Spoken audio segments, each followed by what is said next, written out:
officially there is the respondent is not in court. I can note that. And perhaps if an order could issue because it's in custody, police custody.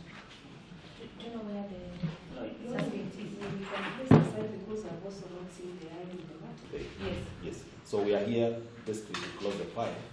I believe that is what she'll be applying for, so that we can proceed with the high court for plea. Do you have directions?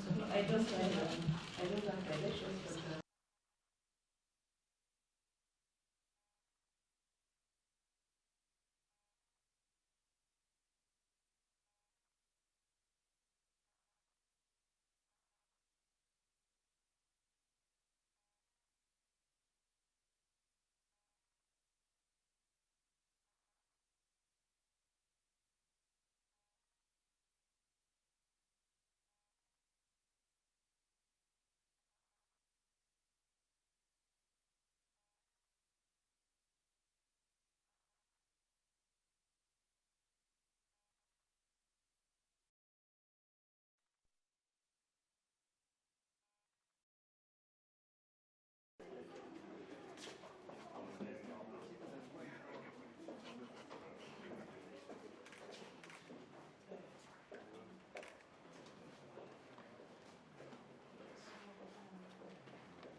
sorry, we've been having virtual hearings.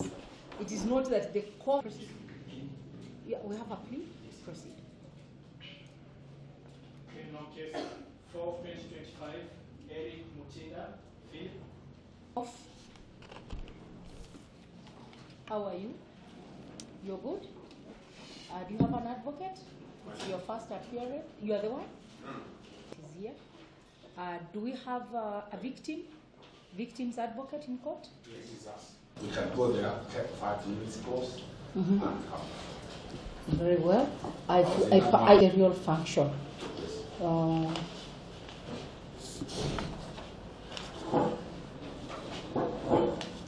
The quorum is, I can see Miss Marianne. What is the other name? Miss Mangi? Miss Mangi. Miss Maina. Who else is with you, Miss Maina? I'm present, madam.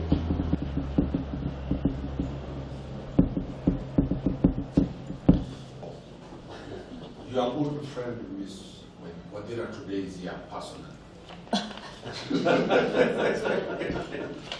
You speak English fluently? Level of education?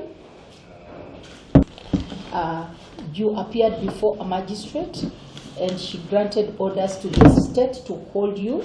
You've been in detention, pending charge. Now you've been charged, you are being charged in this file, so we are going to close this file. It's a miscellaneous application, all right? So this file is closed.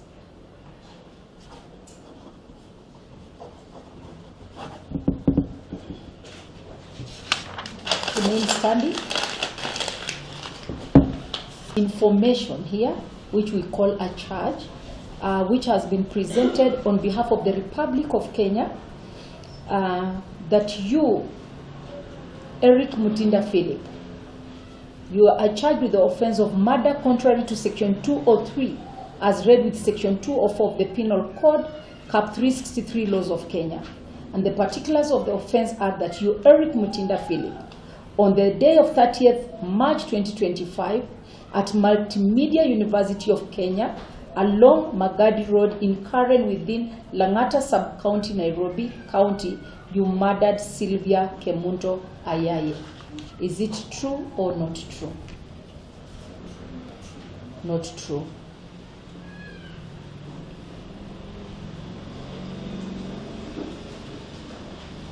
That we get a mention date to enable the accused person be presented at Mbagati Hospital for purposes of the drafting of the mental assessment report. He has not been presented? Not yet, my lady. Today was the first arraignment. Oh, it's first arraignment. The closing of the Okay, misdemeanors and first arraignment. So, and I've already read the it doesn't matter. There is no prejudice. Yeah, there is no prejudice. You can still take plea even without the mental assessment. If we realize that he has a mental issue, we will stay the proceedings. So that's fine. Yeah. Yes. And secondly, the state will also be trained that in the meantime, the accused person be remanded at Nairobi remand. And my lady will be requesting that come the mentioned date, the state informs court that we will file our affidavit for postpone. Okay. We support totally submissions of the state.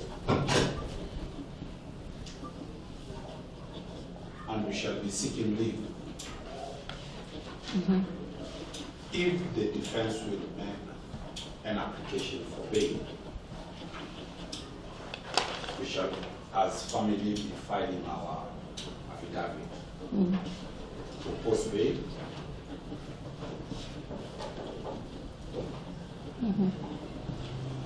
And we shall be guided by the office of the body. Yes. Okay. Mr. Johnson, you want to say something?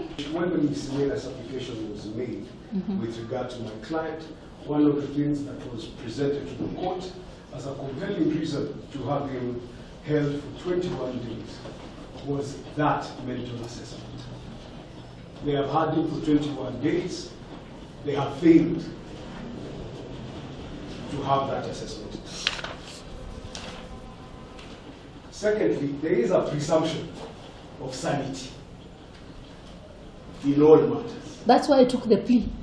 Remember, I took the plea without even the mental assessment report because I thought he looks okay, but should the report come negative, then we will know what to do. So do not belabor the point. Just proceed on the issue of bail. Yeah. Your Honor, so that what you are saying is that so that it's not that mental assessment report that should hold him. Yes. Yes. So proceed then. Okay. Much obliged, Your Honor. My lady, we are moving this court to grant him bail on account of the fact that he is a 19-year-old young man pursuing that degree in telecommunication. He has presented himself to the police of his own volition at the beginning of this matter. He has a residence that is known to the public in Sultan Hamid. He is able and capable of presenting himself to court. He does not present a flight risk. As a matter of fact, he doesn't even possess a passport that would afford him egress of this country and the jurisdiction of this court. Your Honor, the presumption of innocence goes without saying. His rights under Article 49 go without saying. His right to liberty, seeing that it has been deprived in the last 21 days, also goes without saying. So we're moving this court to grant bail, but also to do so with leniency.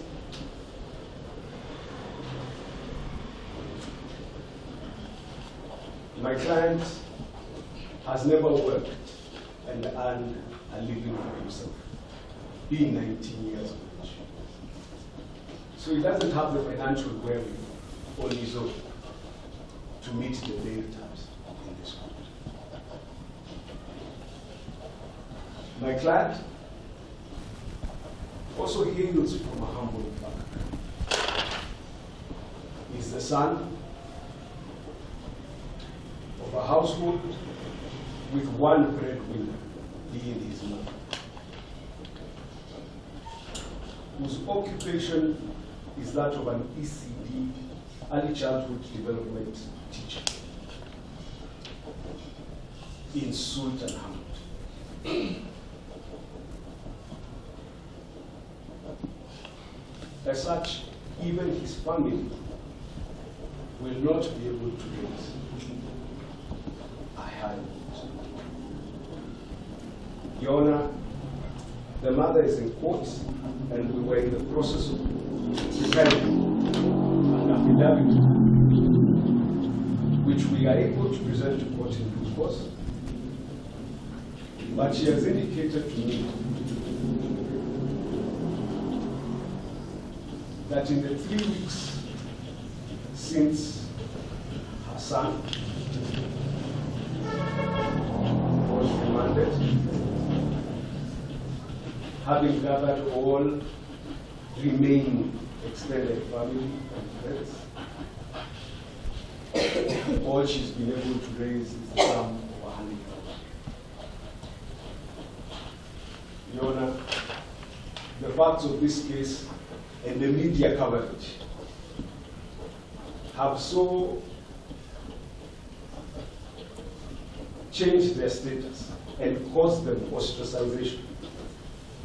We sack this media, isn't it? Yes. We do away with them in Kenya. In the interest of justice. For only this case or everything? No. Only this one? No, Your Honor. Yes. In the interest of maintaining a sober disposition with regard to this case and all other cases.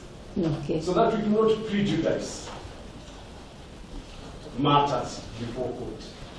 You must give me a good reason, constitutional reason why we should exclude them from the I am not proceeding. seeking the exclusion, I am seeking to state that yes. the mother has been ostracized. Ostracized. The mother. So that she's not even able to rely on the contributions of her community Okay. to raise the bill.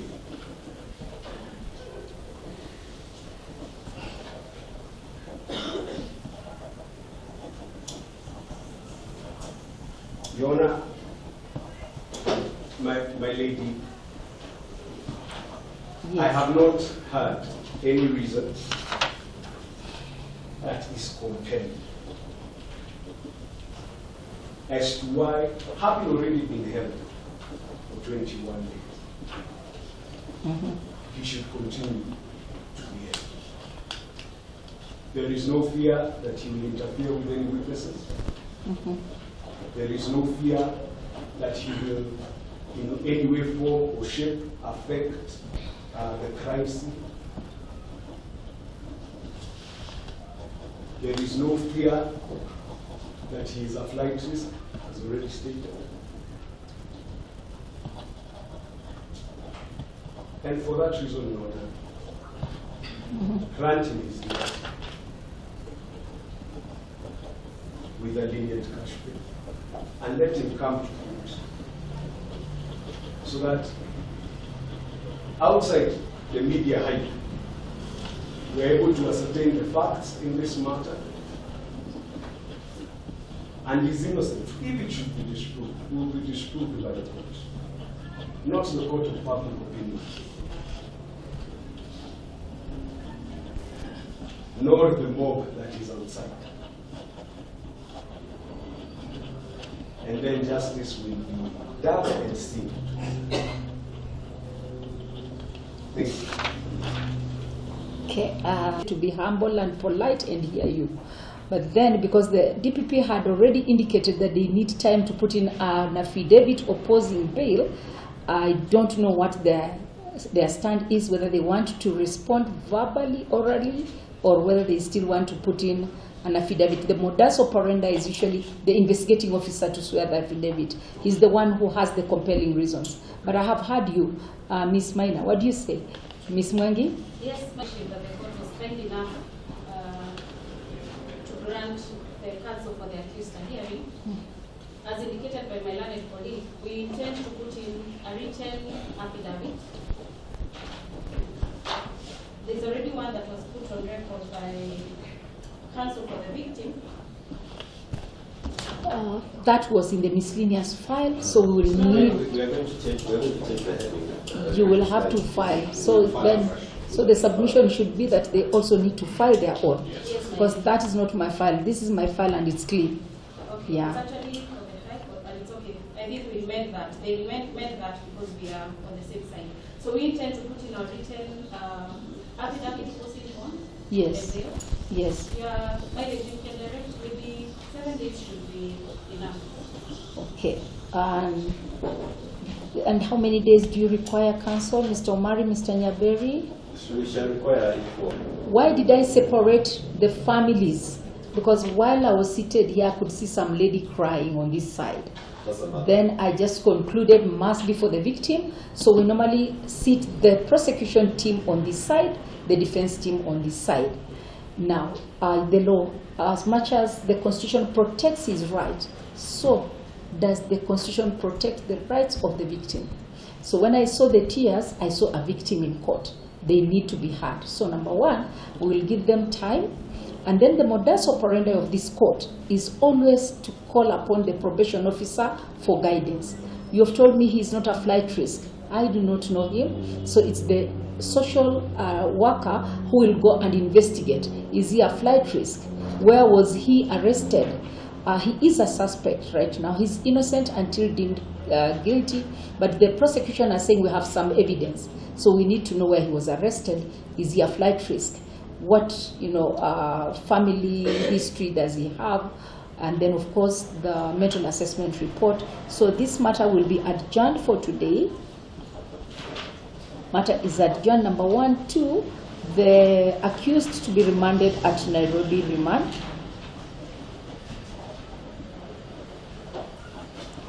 Nairobi remand to escort to Mbagathi.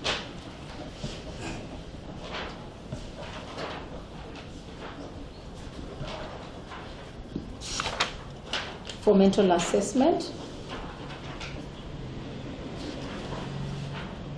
bail is denied pending probation officer's report.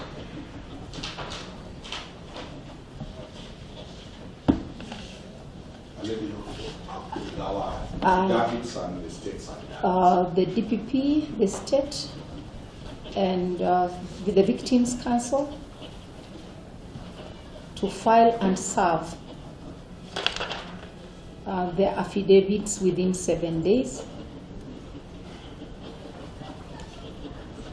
And even though you file within 7 days, that does not mean that you come within 7 days.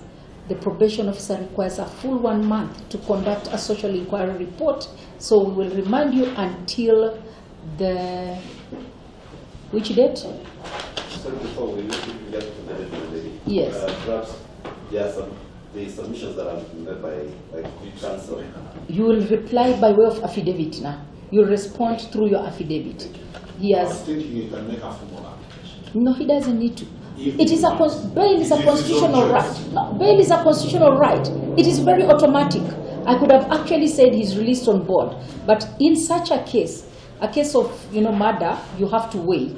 But in the other cases, petty cases, it's so automatic. So he has already made an application for bail. You need to respond to that. If you want to do oral submissions, I'm okay with it, but I prefer written submissions from your end. Then you will do an oral rejoinder. So we're giving you 30 days, which takes us to which date? Mentioned on 29th May 1 to fix a hearing date and for directions on bail. Mr. Johnston, advise your client, even if he's 19 years old. Justice does not fly like a Concorde. Justice moves like a train. 1945 train. There was no single accident. So do not make him get anxious that he's coming to court and he's going to be released. There's a lot of consideration. You must hear me. Someone has lost a life, and they are saying it is you who caused that offense.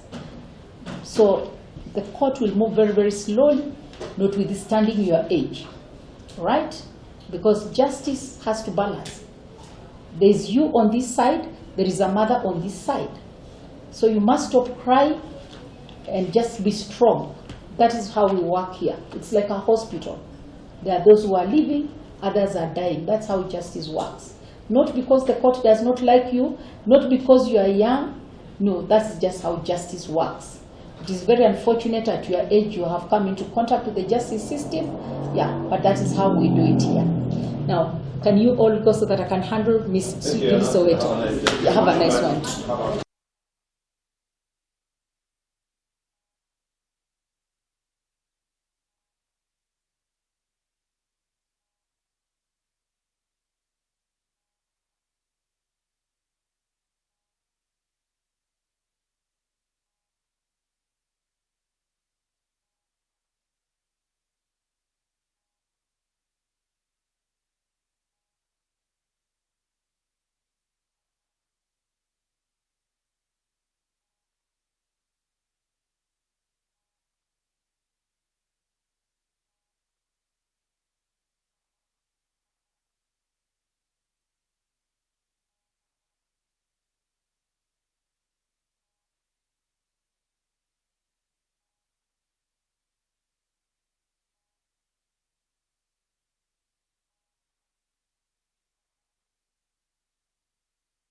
The fourth estate, we want to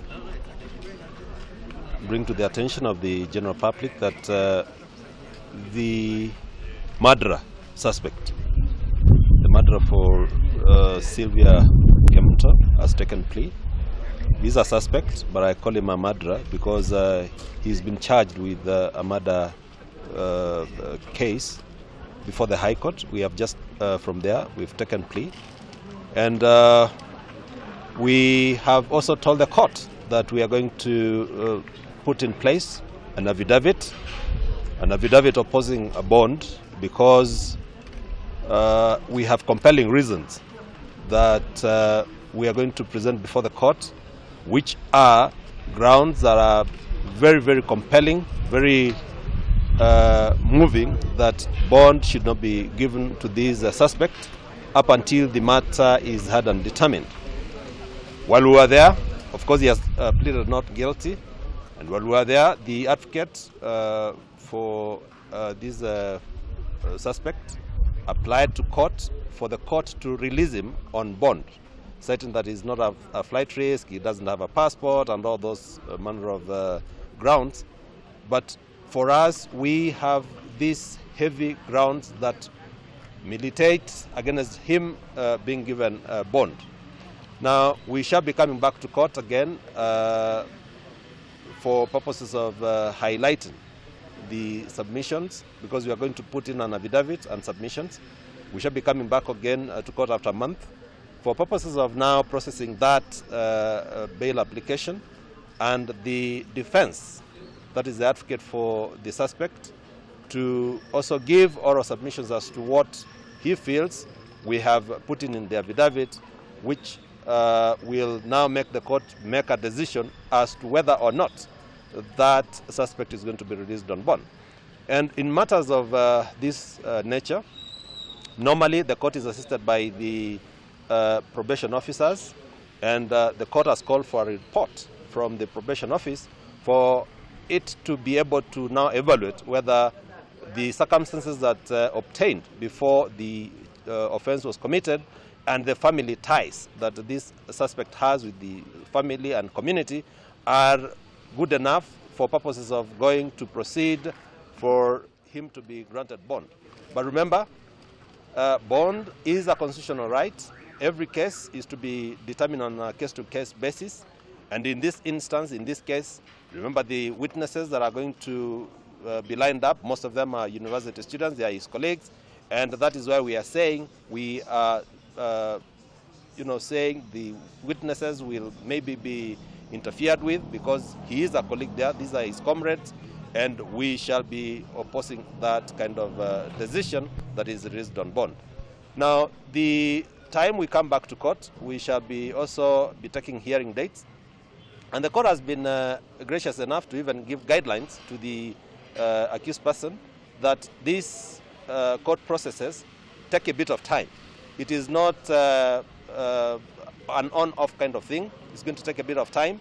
And be it that this suspect is a first-year student, that does not mean that he's going to be released. Remember, he's above 18. He's actually 19 years of age. And therefore, he has a criminal liability on his shoulders, and he is responsible for the actions that have made that charge to be brought to court. Therefore, we have now started the journey for giving Sylvia justice, the journey that the family that we represent, the family that we watch brief over, is going to receive that justice from the court, and that justice at the end of the day is going to be served by this suspect meeting or having to be punished in accordance with the law. And it being that this is an issue that happened at the premises of the institution, the university, we shall also now again, after getting to see what the statements are all about, because the statements have been recorded, we shall be able now to move on again on another dimension as counsel, so that we put the university at the place where it belongs. Meaning, we shall be agitating for the minders, the security managers, the vice chancellor of the university, and all the team players that were responsible into taking care of the life and property of the students who are there, so that they can be answerable to their actions of negligence, and in the fullness of time, this shall also come to pass. So what we are saying and what we are bringing to the attention of the members of the public is that the long journey for the justice for Sylvia has started with that singular step of the suspect taking plea today, and we shall be informing you as time goes by what is expected of the case and how the case is going to be determined going forward. Thank you so much, and I'll leave it now to Waithera so that she can be able to highlight on one or two issues. My name is Wanjiko Waithera. I am an advocate of the High Court of Kenya, currently representing the family of the late Sylvia Kemunto in seeking justice. And today we've had plea taking for One, Eric Mutinda, who has been charged with the murder of Sylvia Kemunto. And Sylvia Kemunto isn't just a story. She is not just a name. She's a girl who harbored dreams, not just for herself, but those of her family and the community in which she grew up for.